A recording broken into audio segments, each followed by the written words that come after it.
Hello everyone. मैं मनोज शर्मा आपके अपने इस यूट्यूब चैनल में सभी दोस्तों का वेलकम करता हूं। आज की अपनी इस वीडियो में हम पढ़ेंगे प्रेसिडेंट का part number 2। President part number 2। हमने पार्ट नंबर 1 के अंदर क्या कवर किया था? हमने पार्ट नंबर 1 के अंदर कवर किया था important point about president, qualification and election. आज की अपनी इस वीडियो में हम कवर करेंगे इम्पीचमेंट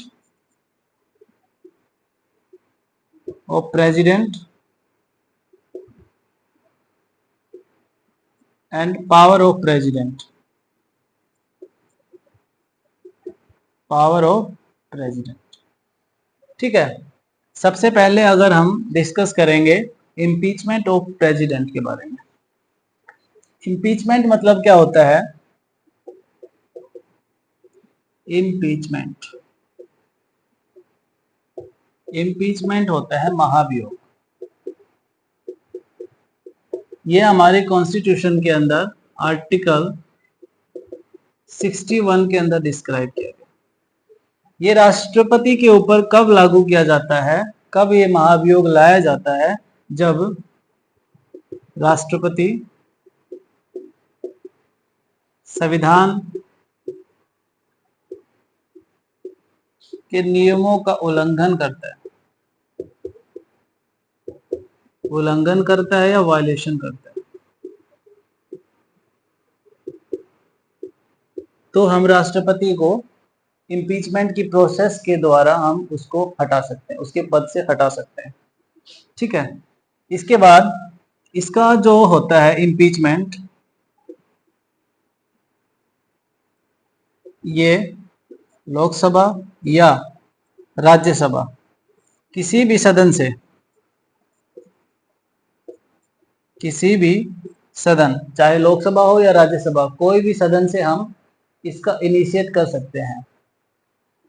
इनिशिएट करने के लिए क्या करना होगा? 14 डेज बिफोर, 14 दिन पहले राष्ट्रपति को नोटिस दिया जाएगा।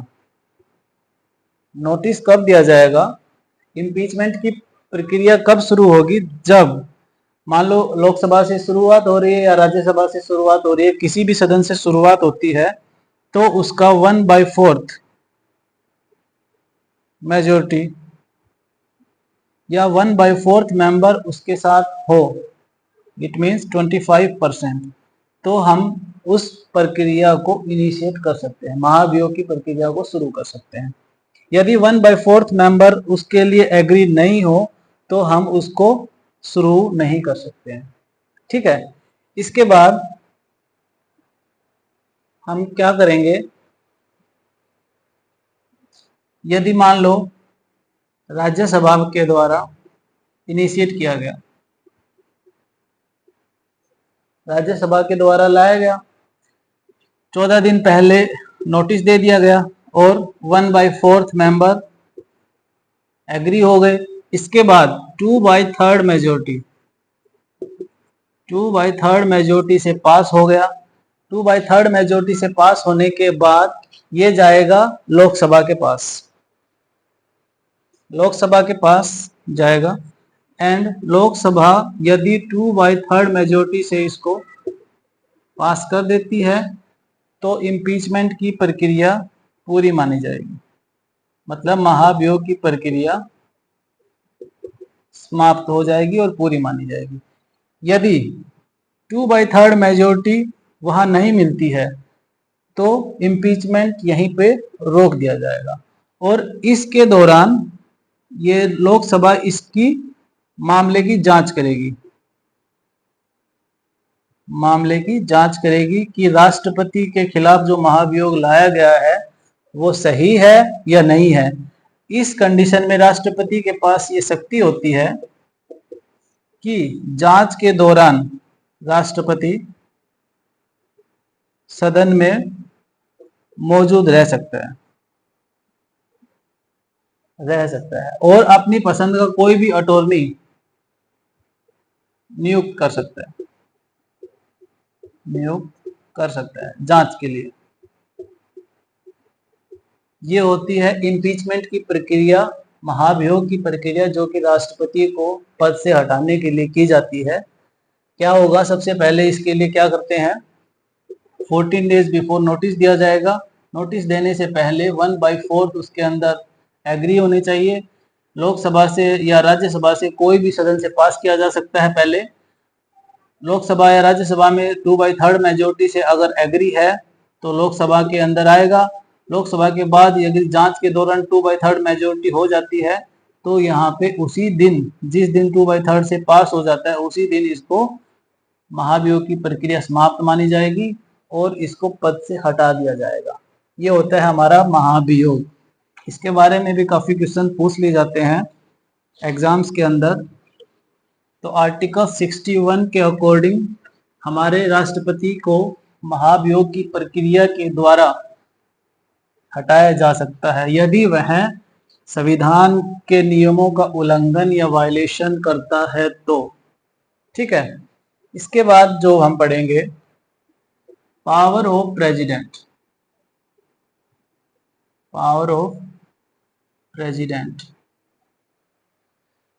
प्रेसिडेंट के पास क्या क्या पावर होती है। सबसे पहले मैंने कल आपको बताया था, पिछली वीडियो में पार्ट 1 के अंदर पढ़ाया गया है, executive power. Executive power. Number 2, legislative power. Judiciary power. Financial power राष्ट्रपति के पास होती है और इमरजेंसी पावर भी राष्ट्रपति के पास होती है और मिलिट्री पावर।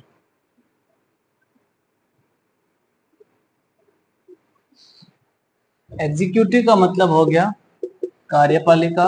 कार्यपालिका की शक्ति राष्ट्रपति के अंदर निहित होती है। लेजिस्लेटिव विधायिका, विधायिका की शक्ति। जुडिशरी न्यायपालिका, ये वित्तीय। और इमरजेंसी आपातकाल की शक्ति।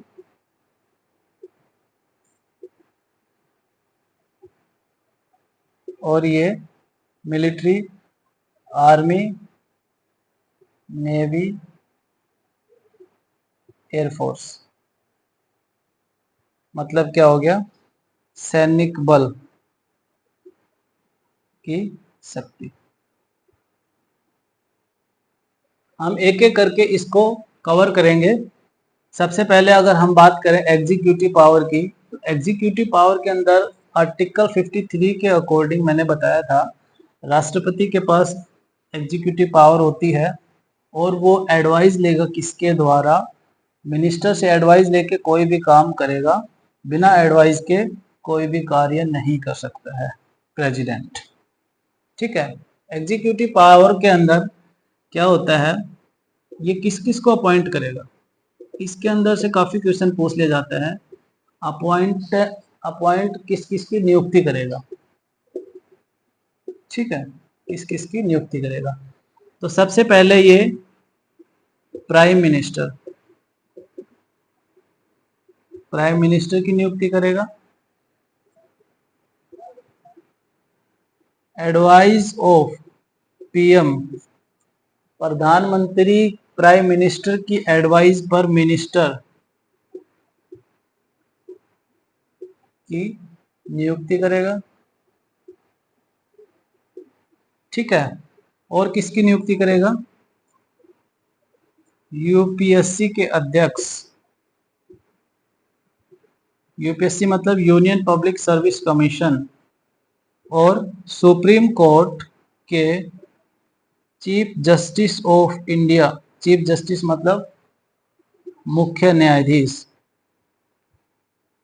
मुख्य न्यायाधीश की। और high court and supreme court के जजेज की नियुक्ति। ठीक है, सुप्रीम कोर्ट के चीफ जस्टिस की, मुख्य न्यायाधीश की, और high court and supreme court के जज की भी नियुक्ति कौन करता है? राष्ट्रपति। इसके अंदर काफी कंफ्यूजन रहता है। High court and supreme court दोनों के जज की नियुक्ति कौन करता है? प्रेसिडेंट करता है। और सुप्रीम कोर्ट के मुख्य न्यायाधीश की नियुक्ति भी कौन करता है? प्रेसिडेंट करता है। ठीक है, और किसकी नियुक्ति करता है ये राष्ट्रपति? एक राष्ट्रपति करता है कैग। कैग क्या होता है? Controller and auditor general. Hindi में बोले तो नियंत्रक एवं महालेखा परीक्षक। नियंत्रक एवं महालेखा परीक्षक की भी नियुक्ति करता है। अटॉर्नी जनरल की भी नियुक्ति करता है। अटॉर्नी जनरल कौन होता है? महान्यायवादी। महान्यायवादी मतलब भारत का कानूनी सलाहकार। कानूनी सलाहकार। अटॉर्नी जनरल की नियुक्ति भी कौन करता है? प्रेसिडेंट करता है। और दिल्ली के मुख्यमंत्री की नियुक्ति भी कौन करता है? राष्ट्रपति करता है। ठीक है, तो इनमें से काफी क्वेश्चन पूछ ले जाते हैं कि राष्ट्रपति के द्वारा किस किस की नियुक्ति की जाती है। तो हमें याद रखना है राष्ट्रपति किसको नियुक्त करता है? प्राइम मिनिस्टर को नियुक्त करता है। एडवाइस ऑफ पीएम, पीएम की सलाह के द्वारा मिनिस्टर की नियुक्ति करता है। यूपीएससी के अध्यक्ष की नियुक्ति करता है। सुप्रीम कोर्ट के चीफ जस्टिस की और हाई कोर्ट के और सुप्रीम कोर्ट के जजेस की भी नियुक्ति करता है। कैग की नियुक्ति करता है। अटॉर्नी जनरल की नियुक्ति करता है। और दिल्ली के मुख्य मंत्री की नियुक्ति करता है। और इसके अलावा चीफ इलेक्शन कमिश्नर और इलेक्शन कमिश्नर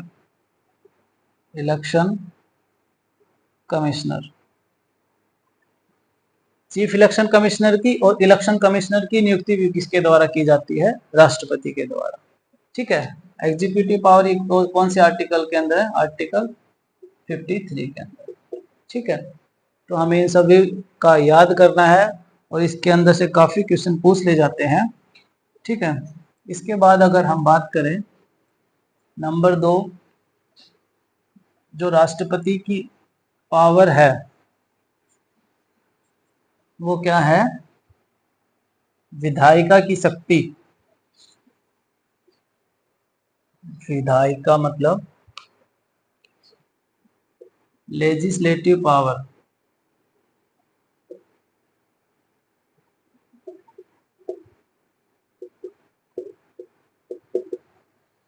लेजिस्लेटिव पावर मतलब इसका अध्यक्ष कौन होता है? राष्ट्रपति। राष्ट्रपति विधायिका का अध्यक्ष होता है। ठीक है, और राष्ट्रपति के द्वारा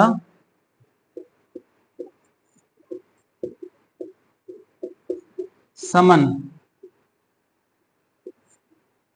बुलाए जाते हैं, लोकसभा में भी और राज्यसभा में। और राष्ट्रपति लोकसभा को भंग कर सकता है। लोकसभा को भंग कर सकता है। राष्ट्रपति लोकसभा को भंग कर सकता है। और राष्ट्रपति के पास क्या क्या पावर है? राष्ट्रपति के पास ये पावर है कि यदि कोई भी विधेयक उसके पास लाया जाता है तो वो वीटो पावर या पॉकेट पावर इसके द्वारा वो अपने पास रख सकता है और उसकी जांच के लिए दोबारा उस सदन में भेज सकता है यदि वह धन विधेयक ना है तो। ठीक है, धन विधेयक के लिए वीटो पावर का यूज नहीं कर सकता, परंतु इसको दोबारा जांच के लिए भेज सकता है। ठीक है, और क्या क्या किया जाता है राष्ट्रपति के द्वारा? राष्ट्रपति के द्वारा जो सदन का प्रथम सत्र है, सदन का प्रथम सत्र किसके द्वारा बुलाया जाता है? राष्ट्रपति के द्वारा बुलाया जाता है। ठीक है, ज्वाइंट सेशन बोलते हैं, ज्वाइंट सेशन। ज्वाइंट सेशन मतलब संयुक्त बैठक किसके द्वारा बुलाई जाती है? राष्ट्रपति के द्वारा।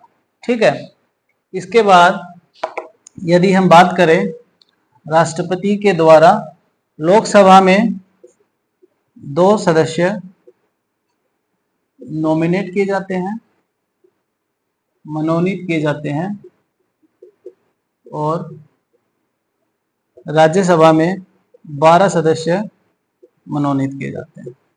ठीक है, ये 2 सदस्य कौन होंगे? एंग्लो इंडियन होंगे,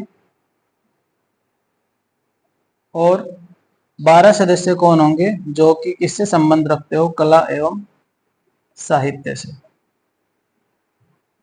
आर्ट व कल्चर से, आर्ट एंड कल्चर से।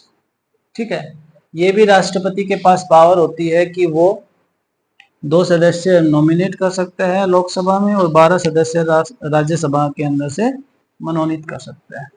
ये होगी उसकी लेजिस्लेटिव पावर।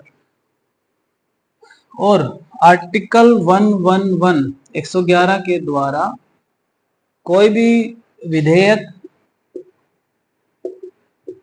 राष्ट्रपति द्वारा स्वीकृति नहीं दी जाती तब तक राष्ट्रपति यदि स्वीकृति देता है तो वो क्या बन जाता है? कानून बन जाता है।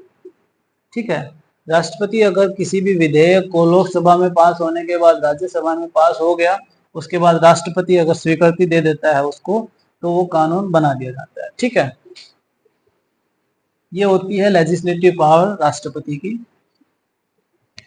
इसके बाद अगर हम बात करें फाइनेंशियल पावर, फाइनेंशियल पावर, वित्तीय शक्ति। वित्तीय शक्ति क्या क्या होती है राष्ट्रपति के पास? एक तो जो धन विधेयक लाया जाता है, धन विधेयक राष्ट्रपति इंट्रोड्यूस करेगा, तभी वो इंट्रोड्यूस मतलब स्वीकृति देगा, तभी वह लाया जाएगा। ठीक है, धन विधेयक। और कंटीजेंसी फंड का इस्तेमाल कर सकता है राष्ट्रपति। कंटीजेंसी फंड का मतलब क्या हो गया? आकस्मिक निधि। इमरजेंसी के टाइम पे राष्ट्रपति के द्वारा इस निधि में से पैसे निकाल लिए जाते हैं। ठीक है, तो ये पावर किसके पास है? राष्ट्रपति के पास है। ठीक है, और कोई भी सेंट्रल बजट कौन पेश करेगा? राष्ट्रपति। ठीक है, सेंट्रल बजट किसका? फाइनेंस का। किसके द्वारा पेश किया जाएगा? राष्ट्रपति का, राष्ट्रपति के द्वारा। ठीक है, इसके बाद अगर हम बात करें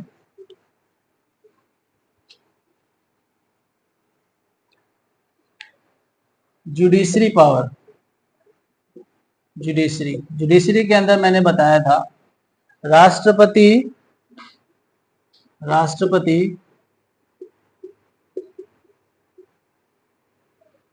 किसी के द्वारा, किसी भी मतलब सुप्रीम कोर्ट के जजेस को और अटॉर्नी जनरल से कानूनी सलाहकार प्राप्त कर सकता है। ठीक है, और ये जरूरी नहीं है कि राष्ट्रपति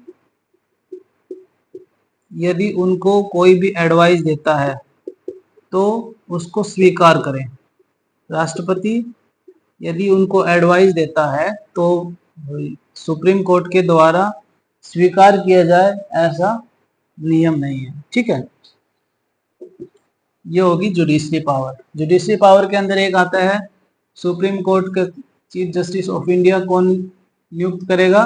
प्रेसिडेंट ऑफ इंडिया। ठीक है, और supreme court and high court के जजेस कौन नियुक्त करेगा? President of India. ठीक है, ये होगी जुडिशरी पावर। इसके बाद अगर हम बात करें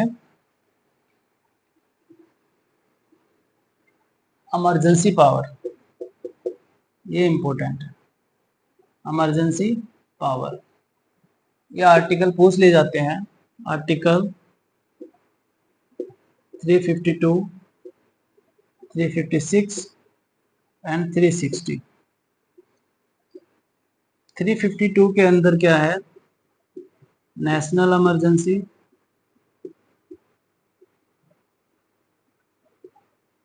और 356 के अंदर क्या है, स्टेट इमरजेंसी, एंड 360 के अंदर क्या है, फाइनेंशियल इमरजेंसी, वित्तीय आपातकाल, वित्तीय आपातकाल। और ये राज्य के अंदर आपातकाल, और ये राष्ट्रीय आपातकाल। ठीक है, ये इससे संबंधित क्वेश्चन पूछ ले जाते हैं राष्ट्रपति के बारे में। ये होती है राष्ट्रपति की पावर्स। Thank you.